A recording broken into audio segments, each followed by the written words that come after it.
Soa atampa ushindani Awa kwenye kufunga msimu huu. Ni maneno ya Emmanuel Gabriel, ambapo mchezaji wa zamani wa timu ya Simba Sport Club Emmanuel Gabriel anasema mechi za kirafiki zinamsaidia sana Pandevu kuendelea kuwasoma wachezaji, akisaidiana na Selemani Matola hasa kuona mambo ya kuyafanyia kazi mechi za ligi ya mabingwa Afrika dhidi ya Isingizini Hotspurs. Kocha anaanzia kukipanga kikosi chake katika mazoezi na hizo mechi za kirafiki. Muendelezo alionao Soa katika kufunga mabao, ambao katika mechi za ligi kuu tayari kafunga bao moja. Hii inaonyesha ataisaidia sana Simba. Pia atampa ushindani Awa ambaye alikuwa kinara wa mabao msimu uliopita, kuhakikisha anapambana kuwa na muendelezo wa kile alichokifanya. Kwa mjibu wa Emmanuel Gabriel anasema Soa ambaye anapigania nafasi kikosi cha kwanza eneo la ushambuliaji na Selemani Mwalimu na Steven Mkwala amefunga bao moja kwenye ligi dhidi ya Fountain Gate, huku akianza katika mechi 2 kati ya 5.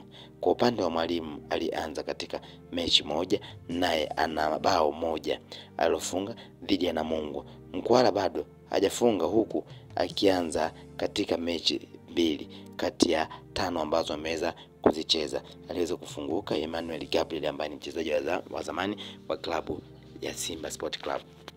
Hivyo kwa mjibu wa Emmanuel Gabriel anadai kwamba ushindani utakao kuwepo baina ya Awa pamoja na Soa utakuwa ni mkubwa zaidi, kwa kuwa wawili hao kuna mambo mawili ambayo watafanya. Kwanza, Soa atataka kuleta ushindani mkubwa wa kufunga magoli mengi kuna klabu ya Simba ili kumpiku Awa, lakini Awa atataka kuweka rekodi nyingine ya kuwa mfungaji bora, kwa sababu mpaka sasa ndiye mfungaji bora wa klabu ya Simba Sport Club, lakini ndio mfungaji kwenye ligi ya NBC Premier League kwa msimu ambao umepita. Hivyo ushindani wao utakuwa ni mkubwa zaidi, kwa kuwa kila mmoja atatamani kufunika mwenzake, huku kila mmoja tayari akiwa ameshafunga goli moja kwenye ligi ya NBC Premier League ambayo imeshachezwa takriban mechi 3 au 4 kwa klabu ya Simba Sport Club.